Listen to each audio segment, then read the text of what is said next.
반갑습니다. 네, 반갑습니다. 예. 지금 우리가 살펴보고 있는 게 영적 분별력에 대해서 살펴보고 있습니다. 영적 분별력. 영적 분별력이 왜 중요하냐? 예, 우리가 참신앙과 거짓신앙에 대해서 우리가 살펴보았는데, 거짓신앙 체계에서 참신앙으로 회복될 때 핵심이 영적 분별력입니다. 예, 성경이 말하는 신약과 구약의 참신앙은 한마디로 말해서 하나님과의 친밀한 교제입니다.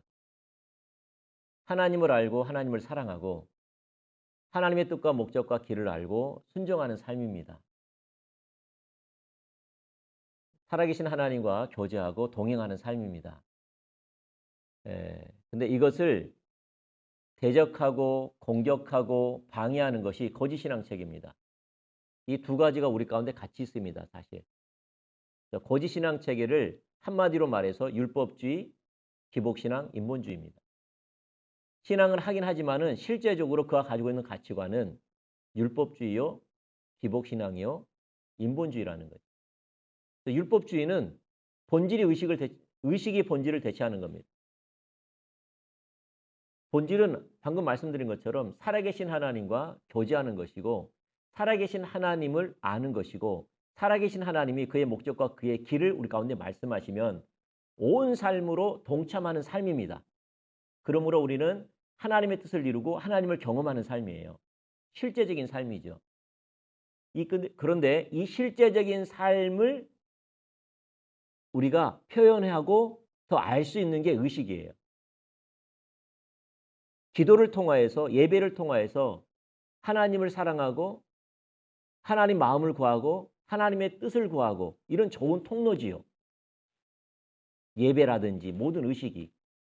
그런데 이러한 삶이 본질이 없는 의식만 지킴으로 말미암아 자신이 신앙생활 잘한다고 생각하는 것이 율법주의입니다.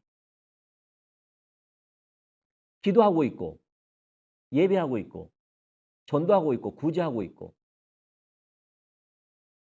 내가 주일이면은 빠지지 않고 예배드리고 있고 이걸 잘하고 있기 때문에 나는 신앙생활 잘하고 있고 그러므로 하나님이 내게 복 줄 것이라고 생각하는 가치관.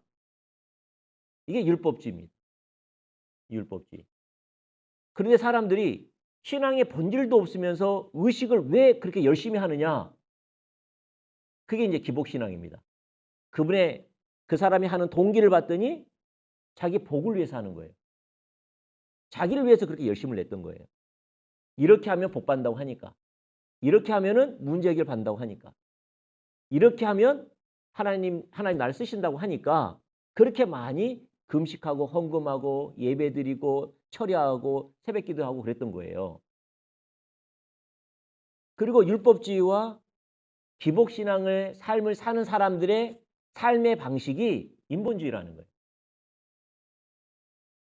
하나님의 길로 행하지 아니하고 그들은 자기 경험, 자기 지혜, 자기 뜻, 세상 사람들이 살아가는 방식대로 살아간다는 거예요.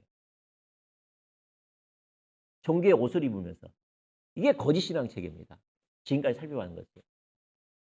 심각한 거죠. 그런데 이 거짓신앙 체계에서 참신앙으로 신앙의 본질로 넘어가는 첫 출발이 뭐냐? 영적 분별력이라는 거예요. 영적 분별력. 이제 그래서 우리가 살펴보는 겁니다. 그래서 영적 분별력을 살펴보기 전에 첫 번째 뭘 살펴봤죠? 하나님의 다림줄에 대해서 살펴봤죠. 하나님의 기준. 영어로는 캐논이라고 하고 자라고 하는 정경이죠. 그래서 성경에는 우리 신학과 삶과 사역을 위한 기준을 담고 있습니다. 성경에는 우리 신학과 삶과 사역을 위한 기준이 들어가 있습니다. 성경 책에는. 그런데 그것을 볼 수 있는 안목이 영적 분별력입니다. 성령님께서 깨닫게 하셔서 볼 수 있는 거예요. 그래서 하나님의 기준을 볼 수 있는 성령의 능력이 영적 분별력이에요. 아멘. 예를 들어서 성경에는 금식하라, 구제하라, 기도하라 써졌어요, 안 써졌어요? 써졌지요? 써졌는데 영적 분별력이 부어지지 않으면은 그 말씀하신 우중과 우도대로 이해가 안 되는 거예요. 그래서 기도도 자기식으로 하고 금식도 자기식으로 하고 구제도 자기식으로 하는 거예요. 성경에 그걸 써놨어요. 예수님께서. 하나 예를 들면은 근데 예수님이 딱 왔더니 사람들이 뭐 하고 있다면 금식도 하고 있고 또 기도도 하고 있고 구제도 하고 있고 막 그러고 있는 거예요. 근데 예수님이 봤더니 하나님이 의도하신 기도대로 성경대로 기도해야 되고 성경대로 구제해야 되고 성경대로 금식해야 되는데 그들은 하고 있지 않는 거예요. 왜냐? 영적 분별력이 가려졌기 때문에 말씀을 읽어도 그 말씀의 우중과 우도가 뭔지를 모르는 거예요. 그래서 자기식으로 한 거예요. 그래서 가르쳐주잖아요. 너희는 기도를 많이 하여야 하나님께 들어줄 줄 아느냐? 안 그렇다.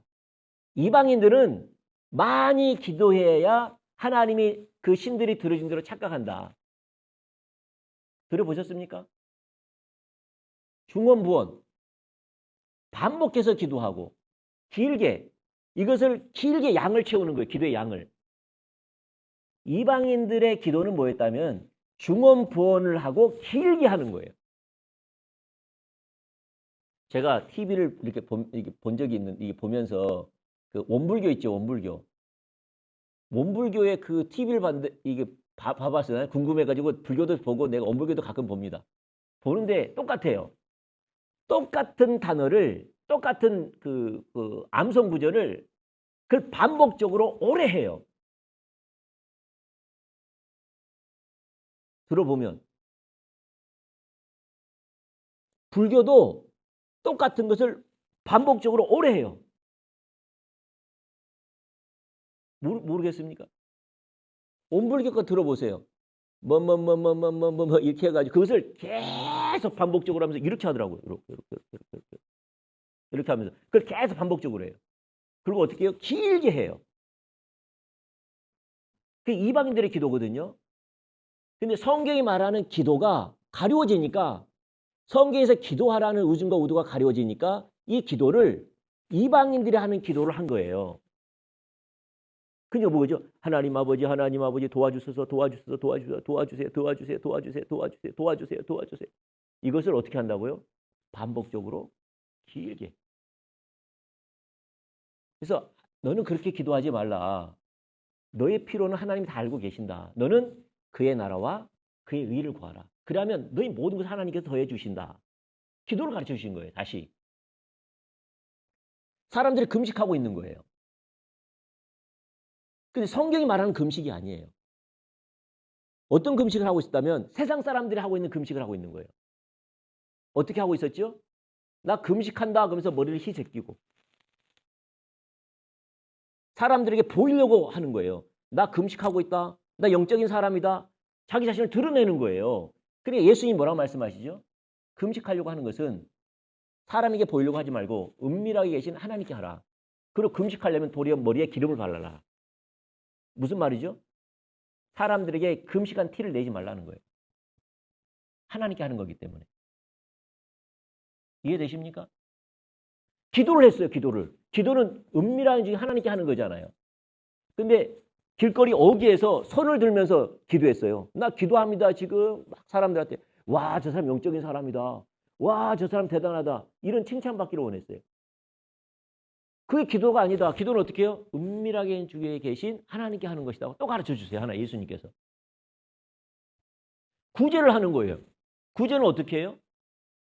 그 사람들은 그 연보계에 돈을 빡 떠라 이게 소리를 내면서 부자가 막 이게 드리는 거예요. 그래서 예수님 가르쳐 주시죠. 오른손이 하는 것을 왼손이 모르게 하는 것이 구제다. 사람들에게 자기 자신을 나타내는 게 구제가 아니라 이름 없이 끈달림이 없이 하는 것이다. 다시 가르쳐 주잖아요. 맞습니까? 헌금도 다시 가르쳐 줘요. 부자가 연보기에 헌금을 쏟아부었더니 예수님이 가르쳐 주시죠. 두 렙돈의 여인이 진짜 헌금이다 가르쳐 주시죠. 아니 헌금을 됐다 많이 했는데 하나님은 예수님은 지적했잖아요. 이게 헌금이 아니라고. 누구의 헌금?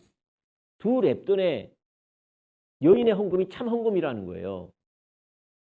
무슨 말이냐면 하나님은 얼마만큼 드렸냐가 아니고 드리고 남은 네가 가지고 있는 돈이 얼마냐를 보는 거예요. 여기서 말하고자 하는 것은 내가 10억을 가졌어. 내가 주일날 내가 10억을 가졌는데 주일날 10만 원 헌금했어.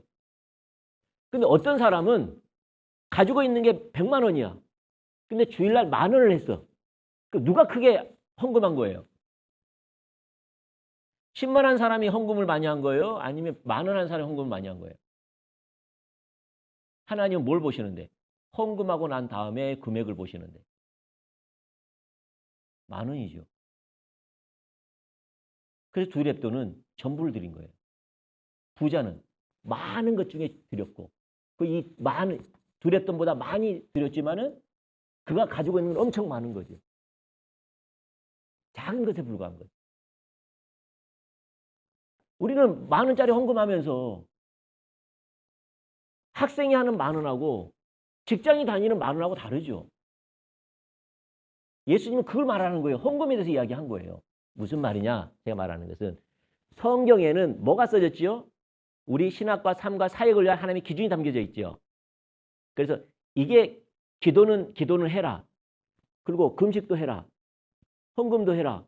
구제들아 써놨죠. 써놨어요? 써놨죠. 근데 영적 분별력이 부어지지 않으면 그걸 아무리 읽어도 그 의중과 우도가 안 보인다는 거예요. 그 신앙생활은 자기식으로 한다는 거예요. 금식을 해도 자기식으로. 구제도 해도 자기식으로. 헌금을 해도 자기식으로. 기도를 해도 자기식으로. 하나님을 안다고 해도 자기식으로. 그러니까 하나님이 함께해야 안 해요. 안 하죠. 근데 이 시대가 그렇다 이 말이에요. 거짓 신앙 체계는 자기식으로 하는 신앙생활이라는 거예요. 아시겠죠? 성경이 말하는 의중과 우도가 아니라 자기식으로. 누구에게 들어서. 자기 경험으로. 자기 이해로 신앙생활을 하는 거예요. 그게 거짓 신앙 체계라니까요. 바리새인들이 그렇게 했다니까요. 말씀대로 했는데 말씀대로 안 한 거지요. 영적 분별이 중요해요, 안 중요해요? 중요해요. 성경에 써진 성경 안에 하나님의 신학과 삶과 사역을 위한 하나님의 기준이 담겨져 있어요. 그런데 영적 분별력이 부어지지 않으면 문자로만 해석해요. 그걸 적용할 때는 자기식으로 하고. 근데 성령께서 하시면 성령께서 그 말씀하신 우중과 우도를 깨닫게 해주셔야지 참된 의미, 참된 길을 알고 참되게 순종함으로 하나님의 영광을 받으신다 이 말이에요. 그게 영적 분별력이에요. 아시겠죠? 그래서 우리 가운데 다시 하나님이 회복하기 위해서 여기에서 이쪽을 회복하기 위해서 다시 다림질을 내리세요. 하나님의 기준을 다시 내리세요. 성경의 말씀을 다시 내리세요. 이때 필요한 게 뭐라고요? 영적 분별. 성령께서 보여주셔야 돼요. 성령께서 깨닫게 해주셔야 돼요. 아멘? 네. 그래서 이제 오늘은 뭐냐면 영적 분별력과 부흥입니다. 영적 분별력과 부흥. 오늘 말씀을 보면 마태복음 13장 3절과 9절 말씀에 먼저 봐보시죠. 이 말씀의 해석이 오늘 본문 말씀이거든요. 자, 오늘 말씀 한번 읽어보죠. 제가 먼저 읽고 여러분 읽어보겠습니다. 제가 먼저 하겠습니다. 예수께서 비유로 여러 가지를 그들에게 말씀하여 이르시되 씨를 뿌리는 자가 뿌리러 나가서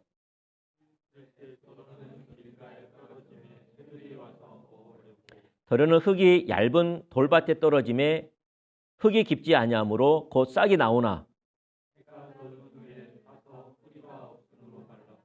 더러는 가시 떨기 위해 떨어짐에 가시가 자라서 기운을 막았고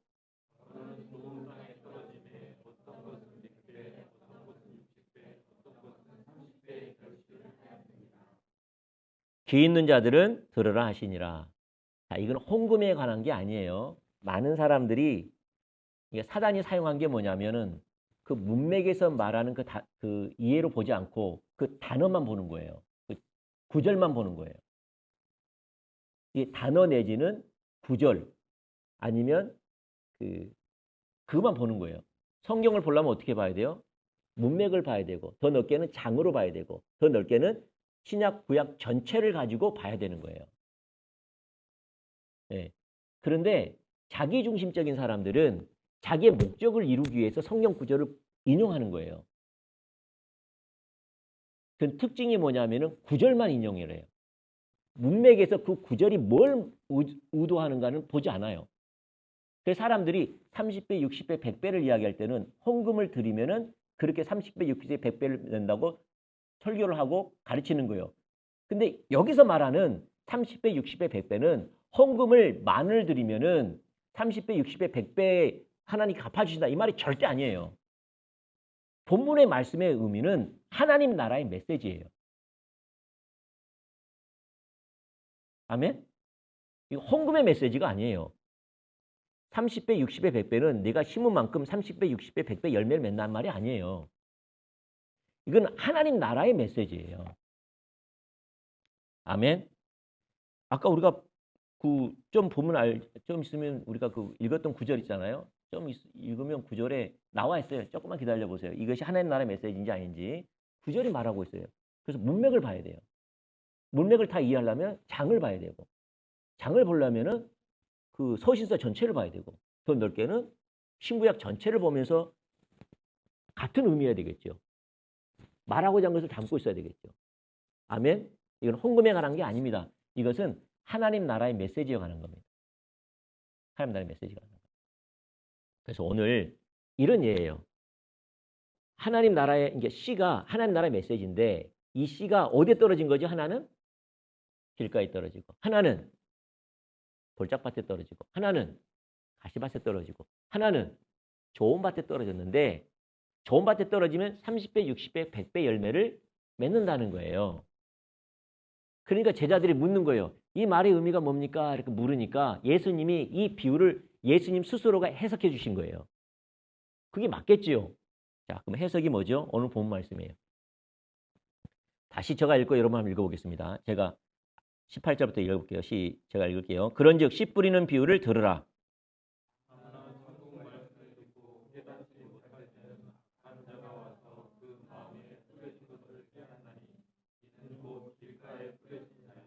돌밭에 뿌렸다는 것은 말씀을 듣고 즉시 기쁨으로 받되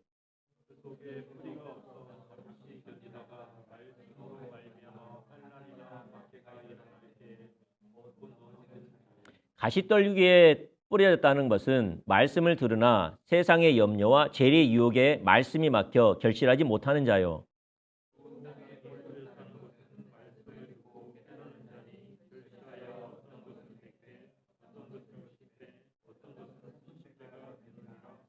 아멘.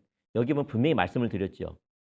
19절에 뭐라고 말해요? 씨 뿌리는 비유를 해석하면서 천국 말씀을 듣고라는 거지요. 그러니까 씨는 뭘 말하는 거죠?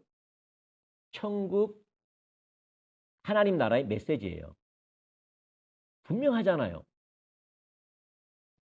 알레고리컬하게 어떤 비유로 인간이 어떤 해석해 놓은 게 아니잖아요. 예수님이 직접 뭐라고 해놨어요?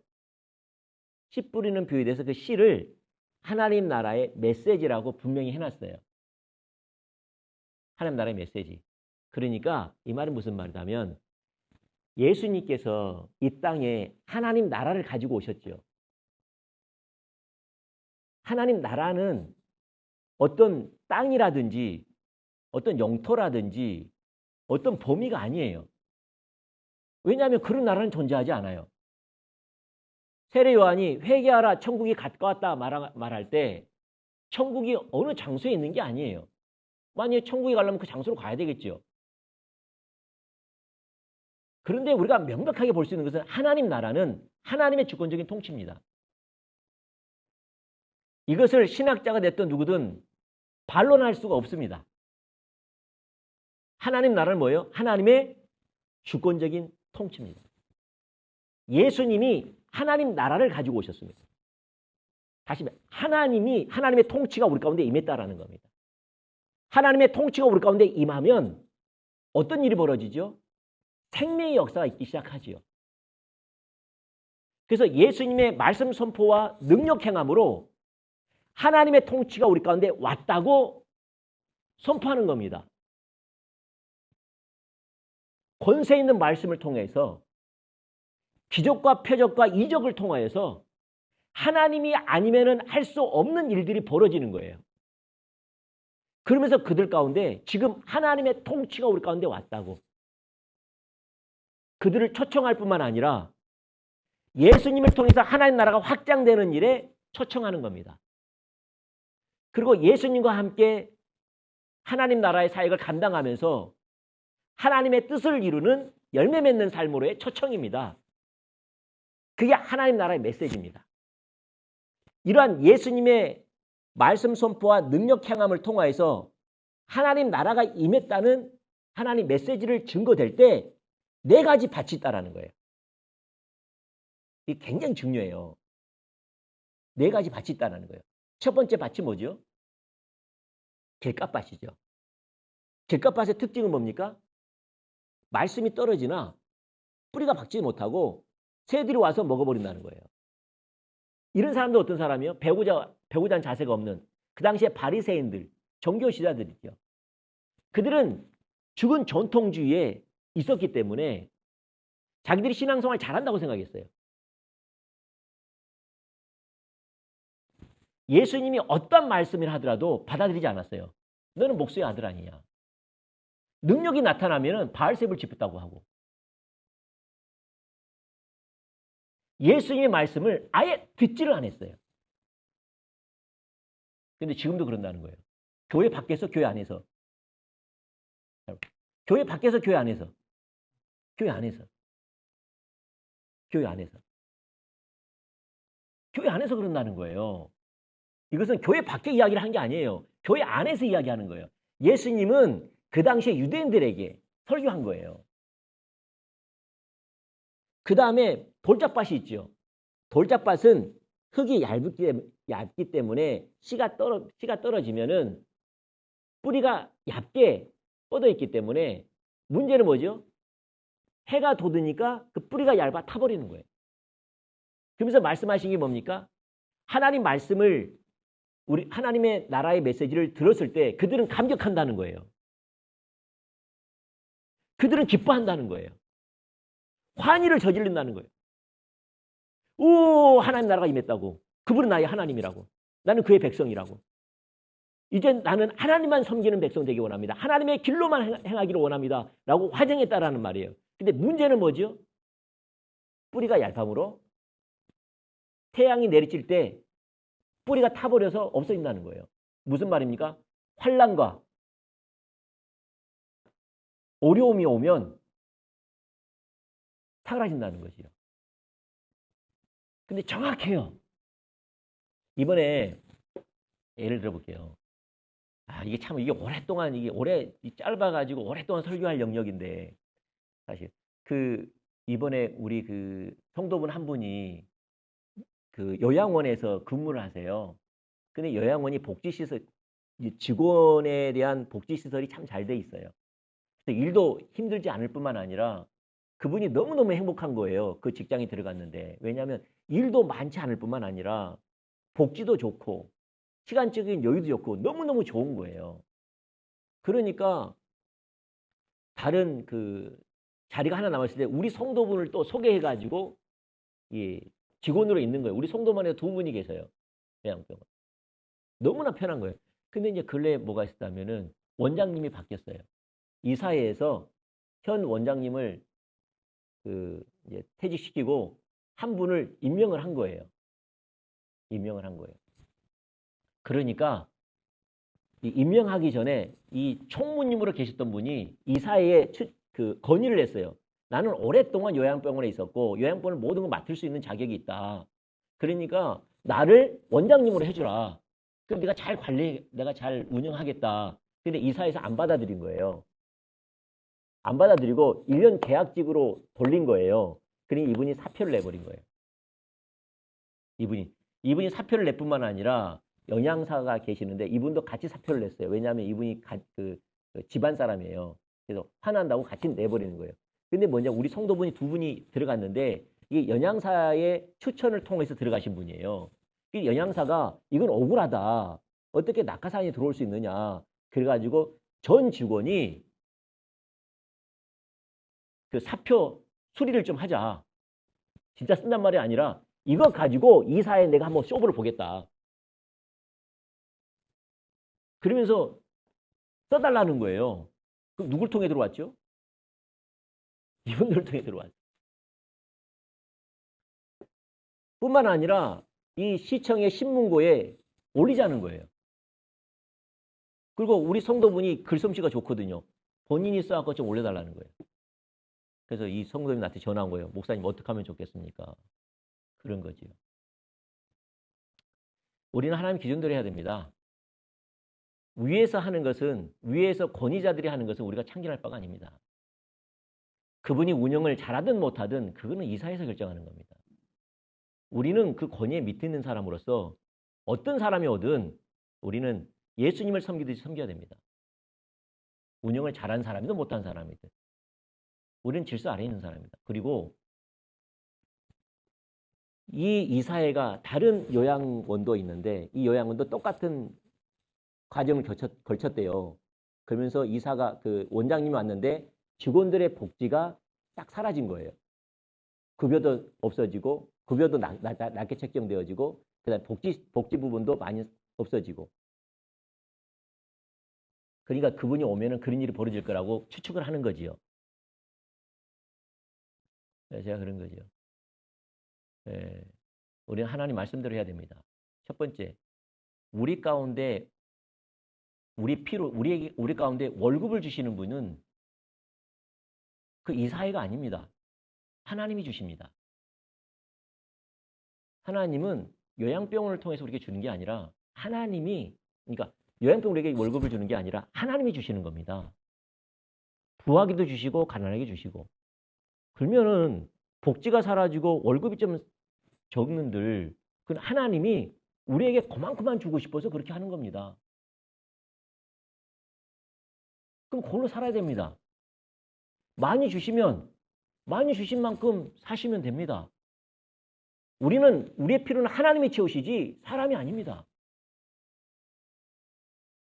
하나님이 요양병을 통해서 우리의 필요를 채우시는 거지. 그래서 하나님이 이만큼 주고 싶고 이만큼 주고 싶다는 것을 불평분만 갖고 탄원을 하거나 인간적인 방법으로 권위자를 대적하면 안 됩니다. 원장님이 바뀌어가지고 잘린다 할지라도 하나님 다른 곳에 인도할 수 있겠죠.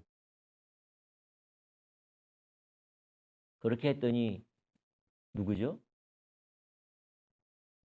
그 소개시켰던 그분이 서운해가지고 어쩔 줄 이제 모르는 거예요. 이제 두 분은 이제 어떻게 할까요? 어떻게 할까요? 매일 이렇게 전화 오더라고요. 선택하셔야 됩니다. 하나님을 섬기든지 세상적인 방법으로 하든지, 정말 하나님을 신뢰하든지 세상적인 방법으로 하든지. 무슨 말이냐? 하나님 나라의 메시지가 우리 가운데 지금 들려주고 있습니다. 하나님 중심적인 삶, 하나님 우리 왕된 삶, 우리의 주인된 삶, 그분을 의지하고 그분을 신뢰하는 삶으로 우리를 지금 인도하고 계십니다. 근데 우리가 실제 그 삶을 딱 살면 환난과 어려움이 옵니다. 핍박이 옵니다. 이런 식으로 옵니다. 압박합니다. 지금 신문고 써달라고. 압박합니다. 퇴직 사직서 좀 달라고. 지금 다른 사람들은 동조하고 있는데 두 분 안 하고 있습니다. 왕따 되어갖고 있습니다. 여러분 남 이야기일까 모를까 모르겠지만 여러분은 어떻게 하겠어요? 그러니까 타협하는 겁니다. 문제는 뭐냐? 하나님 나라가 메시지가 우리 가운데 부어지는데 환난과 어려움 때문에 안 가는 겁니다. 맞습니다. 그 말씀이 맞습니다. 이 말씀이 생명의 말씀입니다. 이게 진리입니다. 이게 우리가 살아갈 목적이고 방향성입니다. 기뻐하고 열정도 내고 기도도 합니다. 근데 그렇게 살려고 하면 세상적인 방법으로 하면 안 되거든요. 장사도 세상적인 방법으로 하면 안 되고 진급도 세상적인 방법으로 하면 안 되고 먹고 사는 것도 세상적인 방법으로 하면 안 되거든요. 세상 사람은 가만두지 않습니다. 핍박하고 압박을 하고 환란이 닥칩니다. 그런데 돌짝밭에 뿌려진 사람들은 못 간 겁니다. 못 이기는 거예요. 그렇게 안 하면 내 목적이 안 이루어지니까. 내가 피해를 당할 것 같으니까. 내게 어려움을 올 것 같으니까. 아멘하고 받아들이는데 안 가는 겁니다. 그게 돌짝밭입니다. 그 다음에 가시밭이 뭡니까? 가시밭도 똑같습니다. 아멘, 할렐루야, 감사합니다. 나는 주의 백성입니다. 주의 말씀이 나의 생명입니다. 내 생명의 떡입니다. 내가 살아가야 할 기준입니다. 모든 걸 걸고 하나님만 섬기겠습니다. 라고 하는데 뭐가 찾아오는 거죠? 세상의 염려와 죄의 유혹이 오는 거예요. 세상의 염려, 죄의 유혹. 여기 보면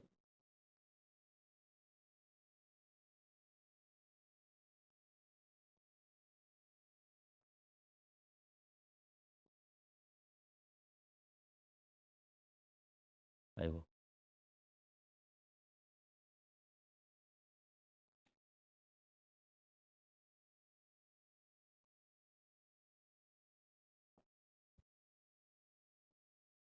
세상의 염려는 내세와 반대되는 개념입니다.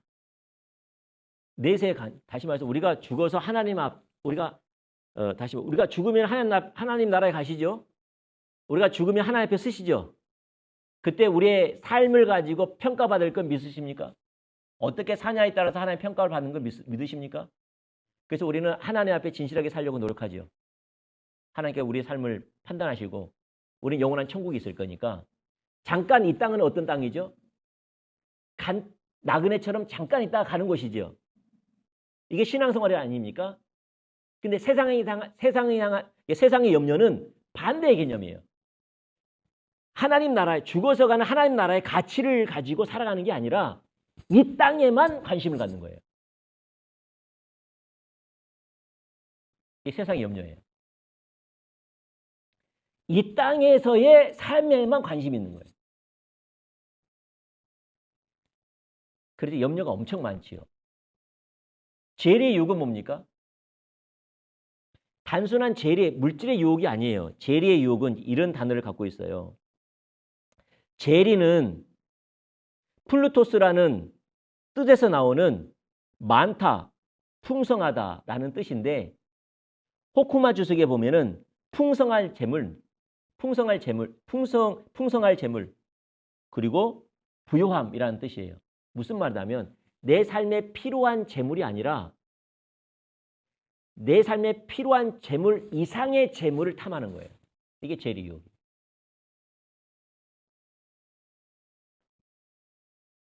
예를 들어서 옛날에 치매 걸린 어머니가 그랬다 그러더라고요. 그 의사의 어머니가 아들이 의사인데 같이 살아요. 근데 치매가 걸렸어요. 어머니가. 그러니까 하루는 아이고 배고파라, 아이고 배고파라, 아이고 배고파라 그런 거예요. 아니 어머니 왜 그러십니까? 나는 의사고 우리 돈 많습니다. 그리고 집에는 먹을 것이 많은데 왜 그런 말 하십니까? 그랬더니 집에 있는 쌀이 다 떨어지면 배고파서 어떡할까? 아이고 배고파라, 아이고 배고파라 그런 거예요. 아들이 쌀가마니 갖다가 이렇게 한 가마니 갖다 놓은 거예요. 안방에다가 어머니 방에다가. 어머니 이 쌀이 그대로 있으니까 혹시 염려하지 마세요. 이 쌀은 안 없어집니다. 그랬더니 또 그 뒷날에도 아이고 배고파라, 아이고 배고파라. 어머니 왜 그러십니까? 저 쌀 다 먹고 나서 배고파서 어떡할까? 아이고 배고파라, 아이고 배고파라. 그러니까 아들이 어머니에서 10가마니를 쌓아놓은 거예요. 10가마니면은 1년 내내 먹고 남을 거 아니에요.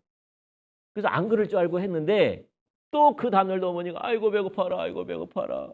배고파서 어떡하나? 왜 그래요 어머니? 저 쌀가마니 10가마니 다 먹고 나서 배고파서 어떡하나? 그게 재리욕이에요.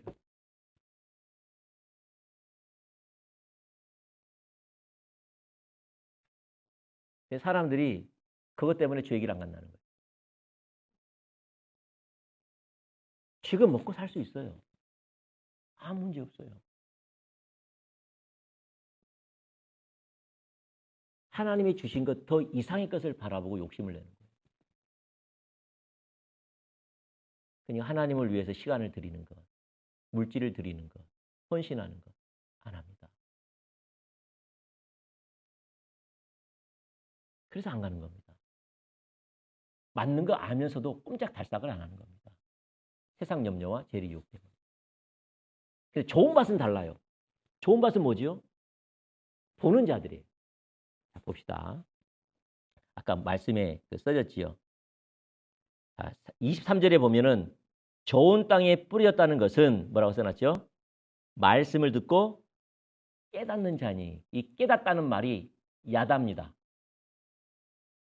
깨닫다는 말이 야답니다. 알다라는 말이에요. 성령의 조명으로 경험적으로 알게 됐다는 말이에요. 아멘? 그런 거예요. 이게 영적 분별력이에요. 그러면 하나님의 메시지가 능력이 우리 삶에 아무리 부어져도 영적 분별력이 부어지지 않으면 열매 맺지 못한다는 거예요. 가시밭, 돌짝밭, 그 다음에 길가밭 똑같은 밭이에요. 왜? 열매를 못 맺으니까 다. 딱 하나 반만 열매를 맺는 거예요. 어떤 자들? 보는 자들. 보는 자들. 이게 영적 분별력이에요. 똑같은 메시지가 그들 가운데 주어졌고 똑같은 능력을 경험했고 똑같은 역사가 그들 가운데 주어졌는데도 네 가지 사람의 반응이 있다는 거예요. 근데 하나님이 이 절망 가운데 영적인 타락 가운데 예수님이 오셔서 회복으로 부흥으로 하나님 나라로 옮기려고 하는데 그 옮겨지는 그 첫 단계가 뭐냐? 보는 거라는 거예요. 아멘. 여러분 알다 그랬잖아요. 깨닫다 그랬잖아요. 알다. 아는 거예요, 이게. 무슨 말이다 하면은 제가 그랬잖아요. 제가 하나님을 알고 사랑하는 친밀한 교제 가운데로 옮겨지는 계기가 있었다고. 저는 사역을 통하여서 은사도 경험했습니다. 그 당시에. 귀신도 쫓아내고 상담을 통해서 파괴되는 가정도 회복시켜놨어요. 밤마다 기도하고 은사가 나타나고 환상이 열리고 하나님의 은혜들을 경험한 거예요. 집에만 갔다 그러면 지옥인 거예요. 집에만 가면은 공허하니까 이 생명이 없으면 공허하거든요. 공허하니까 뭐냐면 스타크래프트 했거든요. 내가 그런지 누가 알겠어요. 집에 가면 뭐예요? 스타크래프트. 늦게까지. 안사람 가운데 두 가지 중에 하나야. 안사람하고 살려면 두 가지 중에 하나 해야 돼. 하나는 담 쌓고 살든지 이혼하든지. 그게 살 수 있는 방법이에요. 내가 살 수 있는 방법. 둘 중에 하나 해야 되겠더라고요. 관계가 너무 안 좋으니까 회복할 길이 안 보이니까 완전 굳어있고 나도 굳어있고 이제는 말만 하면 해도 막 터져버리니까 아예 말도 안 하고 그냥 간섭하지 않고 그냥 따로 살면 돼 그냥. 담 싸고 살면 돼. 같이 살 수 있어요. 또 하나는 이혼하든지. 이 상태인 거예요. 이걸 누가 알았겠어요. 그런데 이 문제가 뭐냐면 하나님을 알지 못했기 때문에 발생한 거라는 거예요. 하나님을 알면은 절대 이런 일이 발생하지 않는다는 거예요. 근데 내가 화가 났지요. 왜 화가 났다면은 나야말로 하나님을 아는 사람이지. 내가 하나님을 모르는 사람이라면 얼마나 많은 사람들이 하나님을 알겠냐 싶은 거죠. 나는 인정한다. 귀신도 쫓아냈다. 영적인 세계가 있다는 건 나도 안다. 귀신도 있으면 하나님도 계시고 하나님의 성령이 오시니까 귀신이 떠나가고 치유가 나타나지고 치유의 하나님이 오시니까 치유가 나타나니까 난 치유의 하나님을 알고 경험하고 가정이 깨질 직전인데도 하나님의 애언의 은사가 부어져 가지고 어떻게 하라는 말씀이 보이니까 그렇게 말했더니 그 사람은 그대로 순종했더니 가정이 회복되어지고 그런 지혜가 하나님이 내게 주시지 않으면 어떻게 말할 수 있겠냐 이 말이죠. 나는 하나님을 안다 모른다? 안다. 내가 모르면 몇 사람이나 하나님을 알겠냐 이런 생각이 드는 거죠. 네, 그때 당시에. 그런데 성경은 모른다라는 거예요. 여호와께 돌아가자. 여호와께서 찢으셨으나 도로 낫게 할 것이요.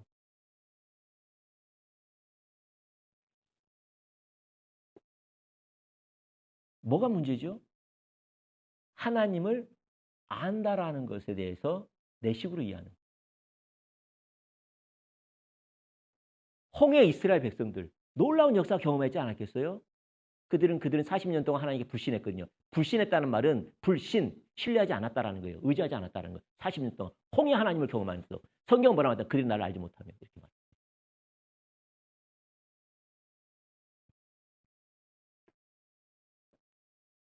그 말이 맞아요. 가만히 생각해. 내가 살아계신 하나님 내 앞에 계신다면 내가 그 짓 할까? 그 말이에요. 내가 진짜 살아계신 하나님이 내 앞에 계신다는 걸 내가 안다면 내가 은밀한 중에 스타크래프트 하고 밤새도록 하고 하나님을 사랑해야 된다, 기도해야 됩니다. 이런 설교를 할 수 있겠냐고요. 살아계신 하나님 앞에, 하나님이 내 앞에 계신다면 내가 내 아내에게 대하는 태도와 자세가 과연 그것을 내가 할 수 있었겠냐 이 말이죠. 모른다 이 말이에요. 그게 영적 분별력이에요. 그게 영적 분별력. 헷갈리시죠? 지금 하나님이 이 영적 분별력을 붙기를 원하세요. 성경이 말하는 하나님을 안다는 것. 성경이 말하는 하나님을 사랑한다는 것. 성경이 말하는 하나님과 동행한다는 것. 친밀함. 이 단어에 이걸 내가 추구하는 것이 아니라 단어가 말하고 있는 하나님의 우중과 우도, 목적. 이걸 성령의 조명으로 깨닫는 겁니다. 하나님을 아는 겁니다. 이것이 회복돼야 할 줄 믿습니다. 이게 누구만 봤느냐? 좋은 바다에 있는 사람들만 봤어요. 그러니까 그들이 하나님 나라에 들어갈 뿐만 아니라 통치 가운데 들어갈 뿐만 아니라 하나님의 통치 가운데 많은 사람들을 이끌기 위해서 예수님과 함께 동참하면서 말씀 선포와 능력 행함으로 열매 맺는 삶을 사는 겁니다. 요의로 그들의 인생에서 드렸습니다. 이렇게 드리지 않는 사람들은 못 본 사람들입니다. 여전히 육신대로 살아가고 역시 여전히 세상적으로 살아가고 염려대로 살아가고 세상과 부닥치면 이기지를 못하고 문제는 용기가 없어서가 아니라 보지 못했기 때문에 지금 하나님이 부흥을 역사하고 계십니다. 회복하고 계십니다. 보는 일이 있기를 축복합니다. 그래서 성령님께 보여주십시오. 깨닫게 해주십시오. 알게 해주십시오. 절박하게 구하기를 축복합니다. 열매가 없으면 좋은 열매가 없으면 어쨌든 나는 가시밭이고 길가밭이고 돌짝밭이라는 거예요. 아멘? 어떠한 이유를 막론하고 열매가 없으면 이 자리에 있다는 말이에요. 왜? 열매를 가지고 그 사람을 알 수 있으니까. 열매를 가지고 그 신앙을 볼 수 있으니까. 우리 그런 눈이 열리기를 축복합니다. 진짜 그런 눈이 열리기를 축복합니다. 우리가 하나님을 알면 회복은 됩니다. 그게 영적 분별력의 중요성입니다. 다음에 또 하나하나 살펴봅시다. 기도하겠습니다. 사랑의 하나님 감사합니다. 우리의 마음문을 밝히사 하나님 알게 해주십시오. 우리의 마음문을 밝히사 성경이 말하는 하나님의 우중과 우도를 하나님 자신을 그의 목적을 알게 하여 주십시오. 그 값지고 영광스러운 하나님의 자신과 그의 나라의 일에 우리가 기꺼이 헌신하며 동참할 수 있는 열매 맺는 삶까지 갈 수 있는 좋은 밭이 될 수 있도록 역사해 주시옵소서. 하나님 감사합니다. 지금 하나님께서 이제는 이렇게 하면 복 받는다. 저렇게 하면 문제 해결받는다. 이렇게 하면 내 뜻이 이루어진다. 이렇게 하면은 문제가 해결된다. 이런 메시지가 아니라 하나님은 우리의 왕이시오 우리의 주요. 하나님의 길로 행하고 하나님만 영광되게 하나님만 기쁘시게 하나님의 인정을 위해 살아가는 삶의 메시지를 전해주심을 감사합니다. 우리의 마음을 밝히사 보게 해주시고 살게 해주셔서 하나님 나라의 30배, 60, 100배의 열매를 맺는 한 분만 한 분 되기를 예수님 축복합니다. 이제는 우리 주 예수 그리스도의 은혜와 우리 하나님의 극한하신 사랑과 성령님의 위로 교통 충만한 역사가 오늘 고개 숙이는 성도분들과 그의 가정과 이 직장과 이 나라 위에 영원토록 함께하기를 축원하옵나이다. 아멘. 감사합니다, 주님.